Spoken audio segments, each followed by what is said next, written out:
যে পণ্যটি আমরা সবচেয়ে নিরাপদ ভেবেছি, শিশুদের কোমল ত্বকেও ব্যবহার করেছি, সে ট্যালকম পাউডারই যদি প্রাণঘাতী ক্যান্সারের সঙ্গে যুক্ত হয়, আর যদি সে অভিযোগে বিশ্বের অন্যতম বৃহৎ কোম্পানি জনসন অ্যান্ড জনসনকে আদালত $966 মিলিয়ন ক্ষতিপূরণ দিতে বাধ্য করে, তাহলে ভাবুন এর প্রভাব কতটা বড় হতে পারে।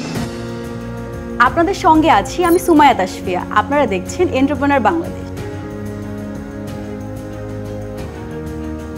7 অক্টোবর যুক্তরাষ্ট্রের আদালতে এক রায় যেন কাঁপিয়ে দিল পুরো দুনিয়াকে।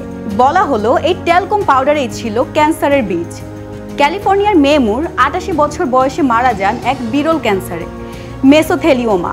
তার পরিবারের দাবি জনসন অ্যান্ড জনসনের ট্যাল্ক বেবি পাউডারেই ছিল অ্যাসবেস্টর ফাইবার, যা তার মৃত্যুর জন্য দায়ী। লস অ্যাঞ্জেলেস আদালত বলছে কোম্পানিটিই দায়ী। রায়ে বলা হয়েছে মেমুরের পরিবারকে দিতে হবে $16 মিলিয়ন ক্ষতিপূরণ আর আরও $950 মিলিয়ন দণ্ডমূলক শাস্তি হিসেবে। কিন্তু কোম্পানির বক্তব্য পরিষ্কার, তাদের পণ্য নিরাপদ, এতে অ্যাসবেস্টর নেই, আর এটি ক্যান্সারের কারণও নয়। জনসন অ্যান্ড জনসনের global litigation vice president Eric Haas এই রায়কে বলেছেন অত্যন্ত অন্যায্য ও অসাংবিধানিক। তিনি দাবি করেছেন বাদীপক্ষ আদালতে ভুয়া বৈজ্ঞানিক ব্যাখ্যা উপস্থাপন করেছে, আর কোম্পানি এখন দ্রুতই আপিলের প্রস্তুতি নিচ্ছে। 2020 সালে তারা যুক্তরাষ্ট্রে ট্যালকম পাউডার বিক্রি বন্ধ করে দেয়, এর পরিবর্তে কর্ন স্টার্চ ভিত্তিক পণ্য চালু করে। তবুও আজও কোম্পানির বিরুদ্ধে রয়েছে 67,000-এরও বেশি মামলা, যাদের অধিকাংশই ডিম্বাশয় ক্যান্সার সংক্রান্ত।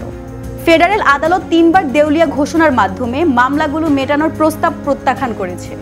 একটা সময় এই পাউডারের গন্ধ মানেই ছিল শিশুর হাসি, মায়ের যত্ন, ভালোবাসার পরশ।